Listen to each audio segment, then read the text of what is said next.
This story is true. It is drawn from real events in Japan's history, when the age of the samurai faced its last great test. It is the story of the Satsuma Rebellion of 1877, led by Saigō Takamori, the man remembered as the last true samurai. 9 years before, in 1868, the Meiji Restoration had swept through Japan.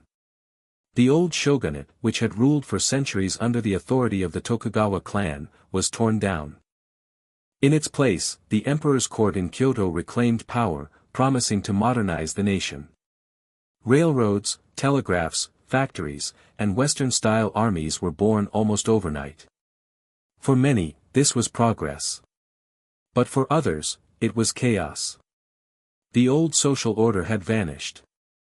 The samurai, Japan's warrior class, who once carried swords by birthright and served their daimyo, feudal lords, now found themselves stripped of privilege.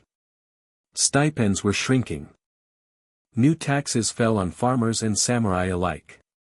Most shocking of all, the new government announced conscription. Farmers and commoners would be drafted into the army, once the sacred domain of samurai. Resentment burned hottest in the far south, in Satsuma, the powerful domain of Kyushu. This was no ordinary province. Satsuma had long been proud, independent, and fierce. Its warriors had helped overthrow the shogunate in the name of the emperor.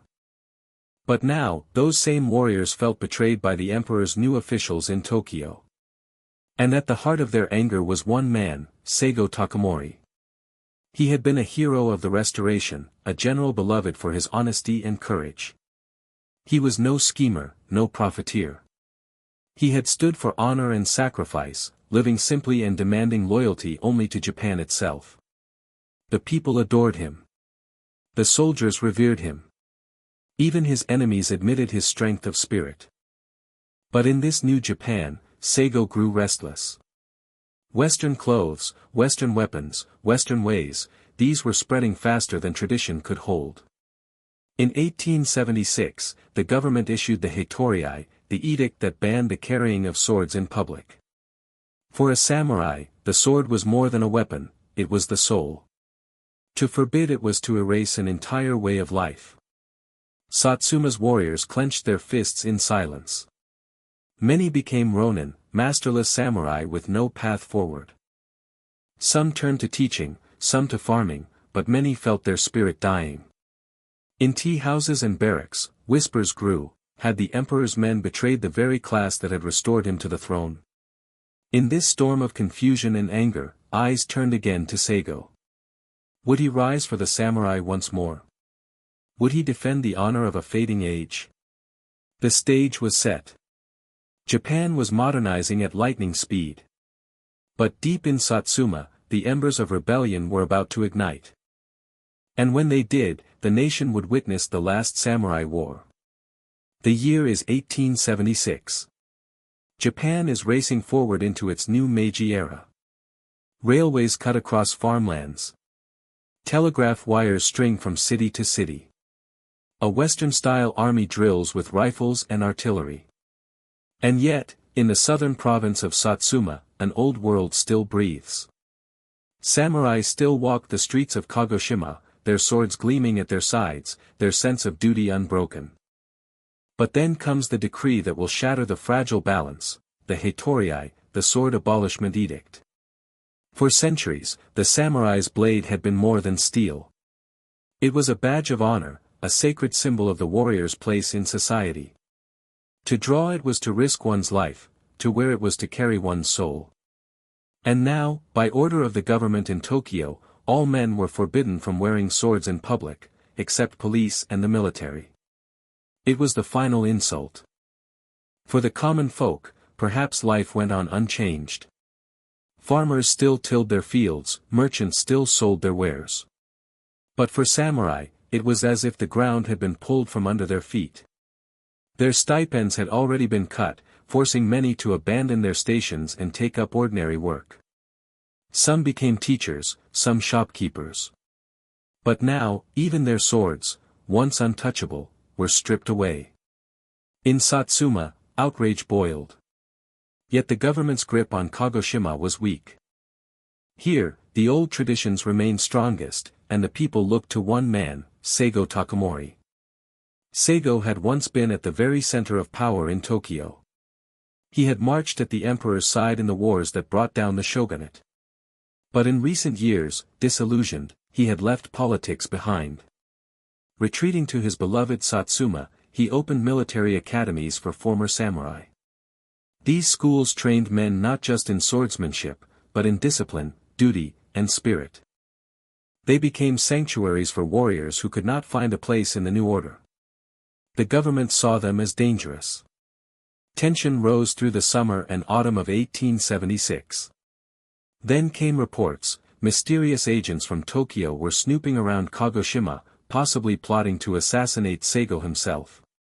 Whether true or rumor, it was enough to spark fury. Saigō's students stormed government arsenals, seizing weapons and ammunition. Kagoshima was suddenly a powder keg, and Saigō stood at its heart. He was not an ambitious man. Those who knew him spoke of his humility, his love of poetry, his loyalty to the emperor above all. And yet, his followers insisted the government in Tokyo had betrayed that very emperor's promise. They begged Saigō to lead them, not in rebellion against the emperor, but in defense of true justice. At first, Saigō hesitated. He had sworn loyalty to the throne. To raise arms against the Meiji government felt like treason. And yet, his men believed their cause was righteous, to cleanse corruption, to protect the samurai way, to restore honor to a nation losing itself to foreign influence. Finally, Saigō gave in. In the bitter cold of January 1877, he agreed to march north from Kagoshima. Around 12,000 warriors rallied to him, many carrying swords and spears, others bearing rifles and old muskets. They marched not as rebels but as defenders of tradition, convinced the emperor himself would see their loyalty and forgive them. But Tokyo saw only a threat. Orders were given. The imperial army, modern, disciplined, armed with rifles, artillery, and Western tactics, would march to crush Saigō. Thus began the March of Destiny, the samurai of Satsuma against the new Japan. The old world and the new were now on a collision course, and the fields of Kyushu would soon run with the echoes of war. The winter of 1877 was harsh in Kyushu. Cold winds swept across the volcanic ridges and valleys, carrying with them the sound of marching feet. From Kagoshima, the warriors of Satsuma moved northward under the banner of Saigō Takamori. They numbered about 12,000, but they were not an army in the modern sense. Many wore no uniforms. Some carried matchlock muskets passed down from generations earlier. Others bore only swords and spears. Yet their discipline was real, their loyalty absolute. These were men who had trained in Saigō's private academies, drilled in both old and new tactics, hardened in spirit if not in arms. The march was slow and heavy. Supplies were scarce. The new government in Tokyo had cut Satsuma off from official grain shipments, and local villages could give only what little they had. Soldiers went hungry, rationing rice by the handful. Some chewed roots or dried fish. Still, morale held strong, for they believed they marched in righteousness. Their destination was Kumamoto Castle, a fortress of stone and iron, one of the strongest in all Japan. There, the government had stationed a garrison of thousands of conscripts and officers loyal to Tokyo. To Saigō and his followers, Kumamoto represented a test. If they could seize it, the whole of Kyushu might rise in support. But the government was ready. Reports of Saigō's march had reached Tokyo, and the Meiji leaders wasted no time. Orders went out, the imperial army would mobilize. Unlike the rebels, these troops carried modern rifles, bayonets, and artillery supplied from Europe. They drilled in Western formations, using tactics studied from French and German officers. As the Satsuma army pressed north, skirmishes began. Government patrols clashed with rebel vanguards in the hills and valleys. The crack of rifles echoed against the rocks, strange and unfamiliar to samurai ears still trained to listen for the clash of steel. Many of Saigō's men fought with bravery, charging headlong into gunfire with blades drawn. But courage alone could not stop bullets. Losses mounted quickly. Still, Saigō pressed on. His charisma held the army together. To his men, he was not just a general, he was a living symbol of samurai honor. When morale faltered, his calm presence lifted spirits. When supplies ran low, he shared in the hunger. He marched on foot beside his soldiers, refusing luxury. By February, the rebel army reached the outskirts of Kumamoto Castle. The fortress loomed above them, with walls as high as 30 meters, built to withstand centuries of sieges. Inside were nearly 4,000 defenders, a mix of professional officers and young conscripts. They were nervous but determined, commanded by General Tani Tatiki, a man of unyielding loyalty to the government. As the rebels surrounded the castle, the people of Kyushu watched in silence. Some cheered for Saigō, remembering his leadership during the restoration. Others feared what might come if modern rifles crushed samurai blades. Civilians carried rumors from village to village: was Saigō marching to restore the emperor's honor, or to tear Japan apart? The siege of Kumamoto would decide the answer. The fate of Satsuma, and perhaps the fate of the samurai class itself, now hung in the balance. And as February gave way to March, the first thunder of cannon fire shook the air. The last samurai war had truly begun. In February 1877, the rebel host of Satsuma encircled Kumamoto Castle. The fortress, rising black against the winter sky, was one of the most formidable strongholds in all Japan. Its walls were massive, built of stone that sloped outward so steeply that ladders slid uselessly away. Within, provisions had been stored for months, enough to sustain thousands. Inside were about 4,000 imperial troops, officers trained in the new Western style, conscripts drawn from farmers and merchants, and a handful of samurai who had chosen loyalty to Tokyo over loyalty to their class. Their commander, General Tani Tatiki, was a man of uncommon resolve. He knew his men were outnumbered, 12,000 rebels against his 4. But he also knew the castle itself was his ally. For Saigō, the siege was more than strategy. He hoped to draw new recruits to his side, to prove that the spirit of the samurai could still overcome modern firepower. If Kumamoto fell, Kyushu might rally to his banner. But if it held, the rebellion could crumble before it had truly begun. The first assaults were fierce. Rebel warriors, carrying ladders and ropes, surged against the stone walls. They climbed under a rain of bullets, only to fall back bleeding into the snow. The defenders lit fires and dropped stones from above. Cannon on the ramparts thundered, tearing gaps in rebel lines. The attackers fought with courage, but Kumamoto's defenses held. Days turned into weeks. The rebels dug trenches and barricades around the castle, cutting it off from supplies. At night, they fired volleys into the fortress, shouting curses meant to shake morale. Inside, the garrison tightened belts and rationed rice. Civilians trapped within the walls, wives, children, servants, suffered alongside the soldiers. Hunger gnawed at all. Rain fell, turning the ground into mud. Rebel soldiers shivered in their thin garments, many without proper boots. Their ammunition began to run short. Rifles could not be fired without powder, and powder was scarce. Some warriors returned to swords and spears, clinging to the old ways as their only weapons. And yet, morale among Saigō's men remained strangely high. They believed in their leader.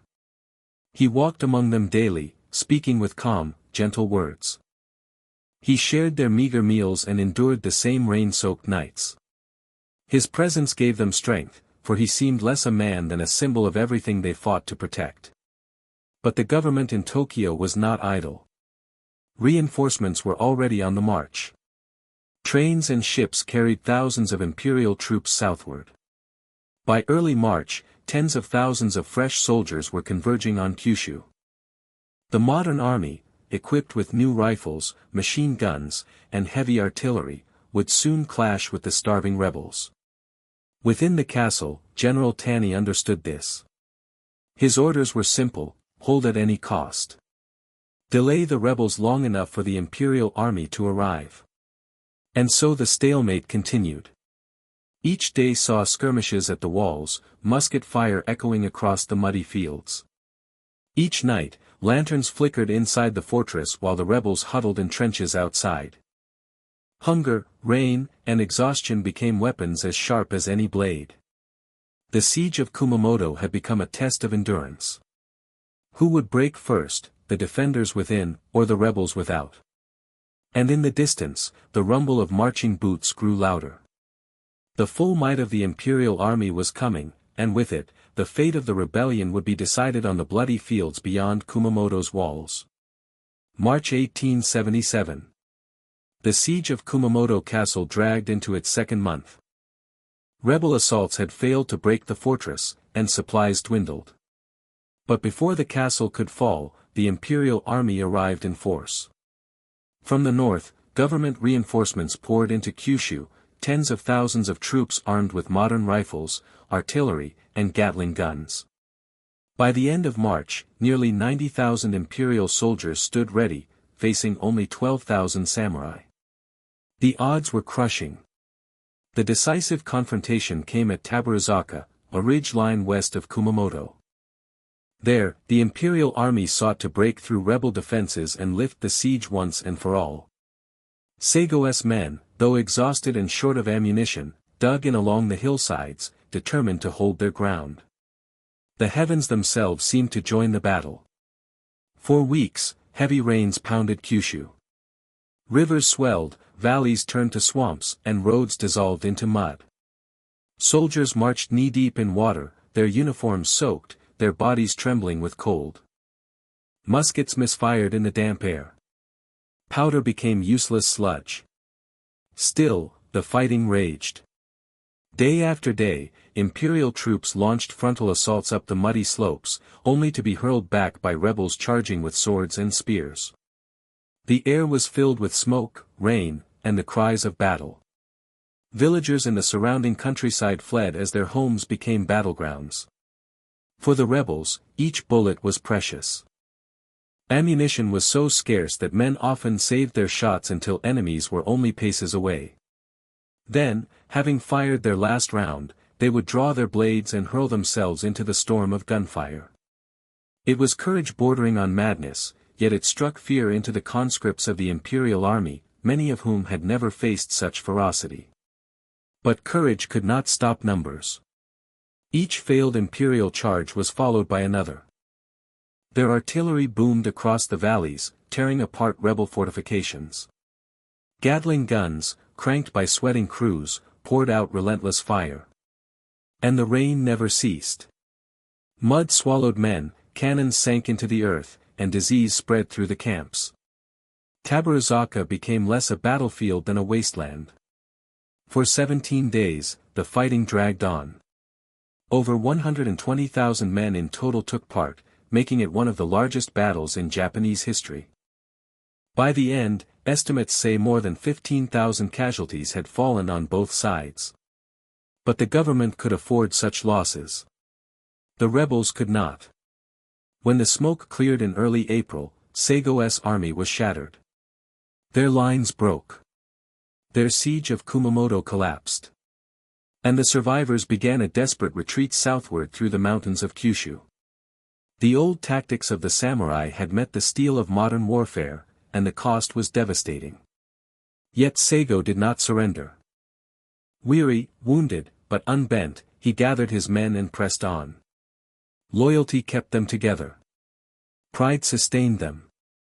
And though the rebellion had suffered a crushing blow, the war was far from over. Ahead lay betrayal, retreat, and the long road to destiny at Shiroyama. The fields of Tabaruzaka were left behind, soaked with rain and memory. The siege of Kumamoto was broken. Saigō Takamori and his men, once proud in their march north, now found themselves forced into retreat. It was spring of 1877, but the warmth brought no comfort. Saigō's forces, once 12,000 strong, were dwindling. Exhaustion, hunger, and wounds cut their numbers daily. Ammunition was almost gone. Many carried rifles they could no longer fire. Others bore only the swords of their ancestors, polished not out of hope for victory but to die with honor. The retreat led them southward through Kyushu's rugged mountains and along narrow coastal plains. Behind them, the imperial army pressed forward with relentless weight, columns of fresh conscripts and veteran officers, backed by artillery and Gatling guns. For every rebel lost, the government sent more men to replace its dead. For every step the rebels took, the noose tightened. Along the march, betrayal and despair spread. Some villages, once sympathetic, closed their doors in fear of government punishment. Food grew scarce. Soldiers who had marched proudly in February now staggered barefoot, their clothes in tatters. Some deserted, slipping away in the night to return to families. Others, caught in the act, chose to take their own lives rather than face dishonor. Yet loyalty also shone like sparks in the dark. Civilians who believed in Saigō's cause left rice and dried fish by the roadside, risking punishment to keep the rebels alive. Old samurai too weak to fight still joined the march, limping with canes, determined to stand with their comrades until the end. A boy of only 13, carrying his father's sword, was seen marching among veterans, refusing to leave. One story tells of a farmer who hid a wounded samurai in his barn. When imperial soldiers discovered the act, the farmer stood between them and the rebel, declaring, "If you kill him, kill me as well." The soldiers moved on.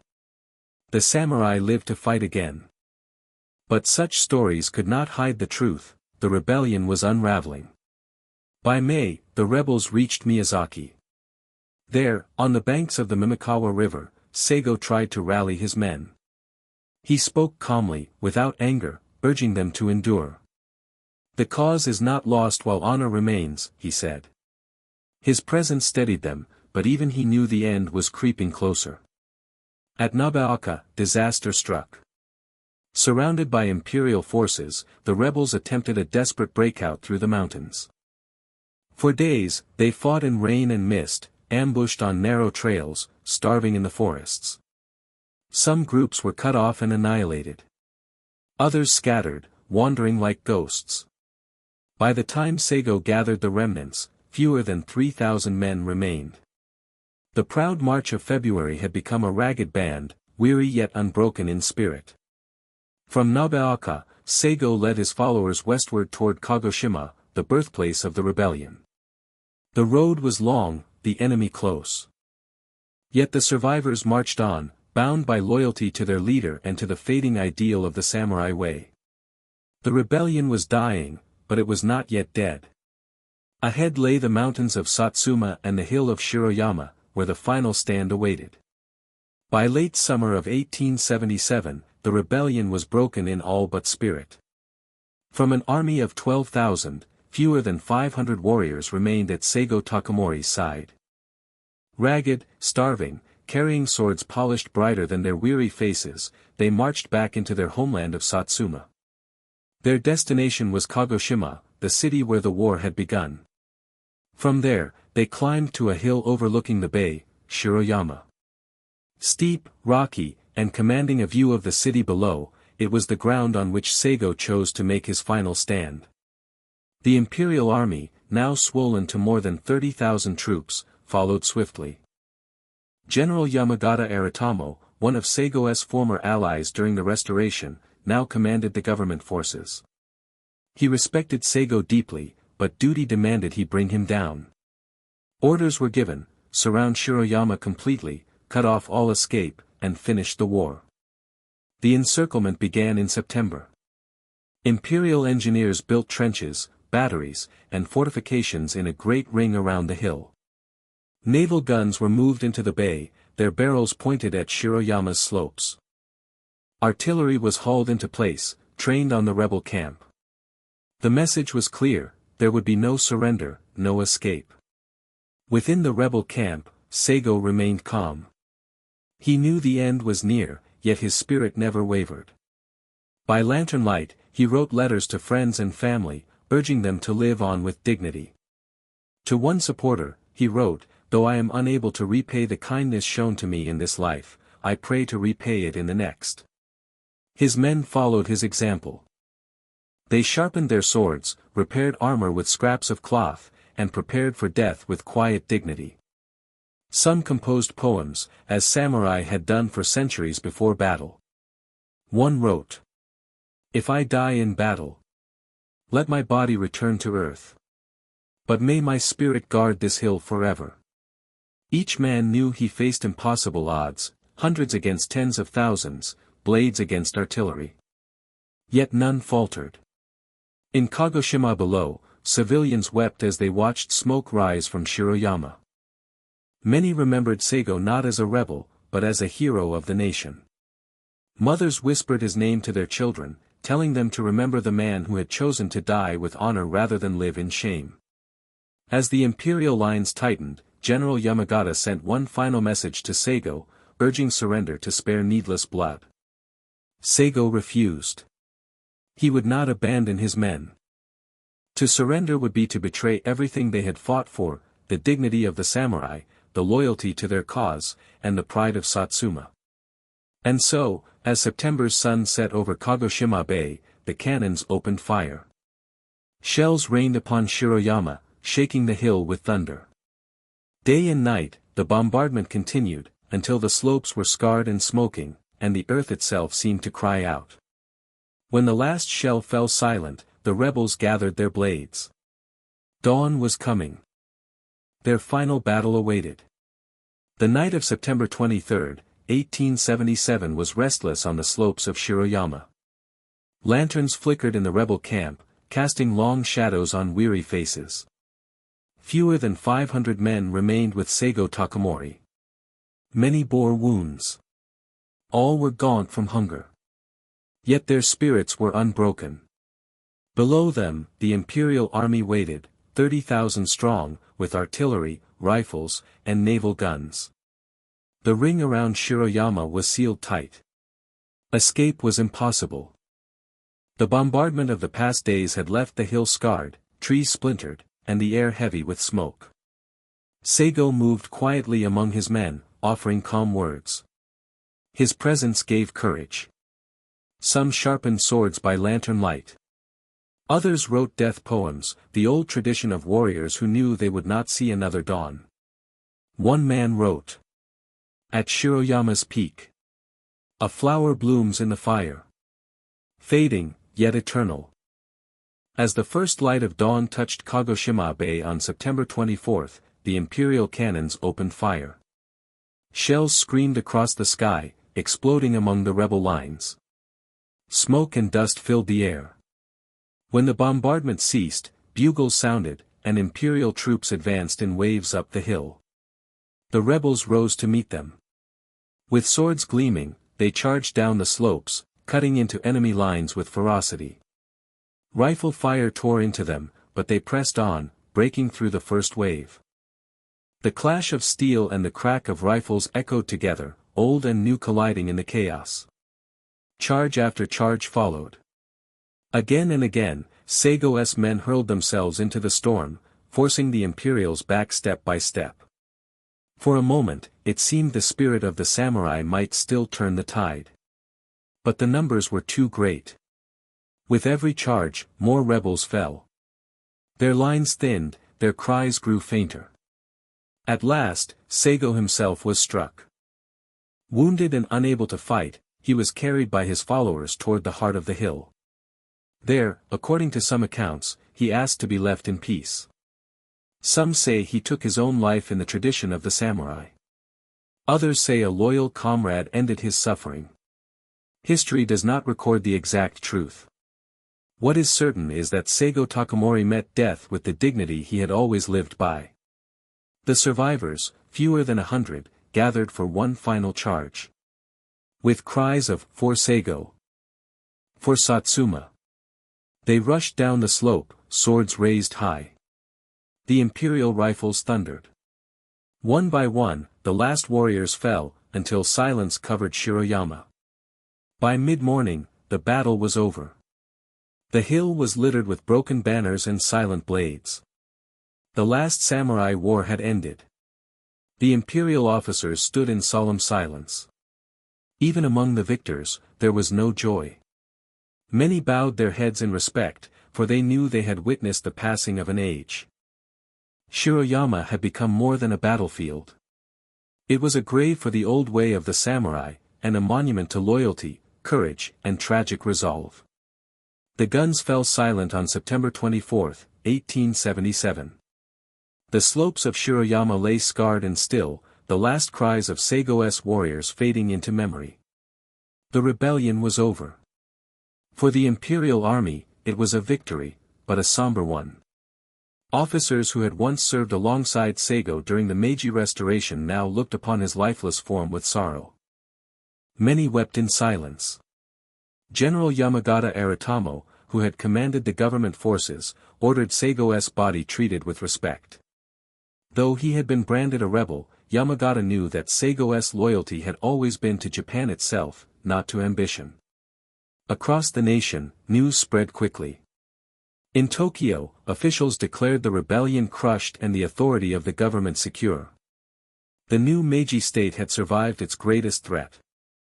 The age of conscript armies, railroads, and industry would continue without challenge. But among the people, a different feeling stirred. Saigō Takamori was mourned not as a traitor, but as a hero. In Kagoshima, families lit incense for him as though for a fallen ancestor. In distant provinces, stories spread of his courage and his refusal to surrender. Some whispered that he had not truly died at Shiroyama, that he had escaped and would one day return when Japan needed him most. The government, sensing the strength of this admiration, moved carefully. Though Saigō had fought against them, they did not erase his memory. Instead, they gradually embraced it. Years later, Emperor Meiji himself would speak of Saigō with respect, restoring his honor. A statue was raised in Tokyo's Ueno Park, showing him not in armor, but in simple robes, walking with his dog, a man of humility and loyalty, remembered by all. For the samurai class, however, Shiroyama marked the end. The Hattori, the sword ban of 1876, remained. Stipends were gone, privileges abolished. The warrior class that had once stood at the heart of Japan had vanished into history. Some became teachers, policemen, or farmers. Others drifted into obscurity. The sword, once the soul of the samurai, now rested only in museums and in the memories of descendants. Yet the spirit of the samurai did not vanish. It lived on in the ideals of duty, loyalty, and courage, values that the new Japan carried forward into its modern age. Soldiers in the imperial army, though armed with rifles, still spoke of Bushido, the way of the warrior. The legend of Saigō Takamori gave that ideal a human face. The Satsuma Rebellion had cost Japan dearly, tens of thousands dead, entire villages scarred, and a nation forced to reckon with the price of modernization. But from its ashes, a new Japan emerged, stronger, unified, and forever changed. And yet, for many, the memory of Saigō lingered. He was not remembered for victory, but for honor in defeat. For choosing loyalty over survival. For standing as the bridge between the old world and the new. In that memory, he became more than a man. He became a legend, the last samurai. The smoke of Shiroyama drifted away with the autumn winds of 1877, but the memory of what happened there never faded. The Satsuma Rebellion had ended in defeat, yet it was remembered not as a failure, but as a legend. Saigō Takamori's death marked the end of the samurai age. The warrior class that had defined Japan for 7 centuries was gone, absorbed into the fabric of the new Meiji nation. No longer would birth decide a man's place. No longer would swords define status. In their place rose schools, factories, and conscript armies, symbols of a modern state. Yet for the people, the image of Saigō endured. He was admired not for ambition, but for his unwavering sense of honor. Unlike many leaders of his time, he had no hunger for wealth or power. He lived simply, fought bravely, and when the tide of history turned against him, he chose death with dignity rather than compromise. In this, he became more than a rebel general. He became the conscience of Japan. His life and death carried deep contradictions. He fought against the government he had once helped build. He opposed modernization, yet his sacrifice gave the Meiji state the strength to move forward unchallenged. He lost the war, but won immortality. These contradictions only deepened his legend. Over time, Japan embraced him fully. The emperor restored his honor. Monuments were raised in Kagoshima and Tokyo. His statue still stands in Ueno Park, showing him not in armor, but in the simple robes of a man walking with his dog, a reminder that greatness lies not only in battle, but in humility. Writers and poets carried his name across generations. To some, he was the embodiment of the samurai spirit, loyal, selfless, unbending. To others, he was a tragic figure, caught between two worlds, the Japan of swords and the Japan of steel. To all, he was the man who stood as the bridge between past and future. The last samurai war was not merely a military conflict. It was a struggle for identity, for meaning, for the soul of a nation. And though the samurai as a class vanished, their values, honor, loyalty, and courage, remained in the Japanese heart. They shaped the character of the new Japan, giving depth and spirit to a modern state racing into the future. Today, more than a century later, the story of Saigō Takamori still inspires. It is told not only in Japan, but across the world, a reminder of how individuals can embody an entire era. His rebellion failed, but his example endures. He remains a symbol of what it means to live, and to die, with honor. This was the Satsuma Rebellion. This was the last stand of the samurai. This was the story of Saigō Takamori, the last samurai. Thank you for watching. If you enjoyed this story and want to hear more cinematic histories of samurai, warriors, and legends from Japan's past, be sure to subscribe to the channel. Many more tales of honor, betrayal, and destiny await.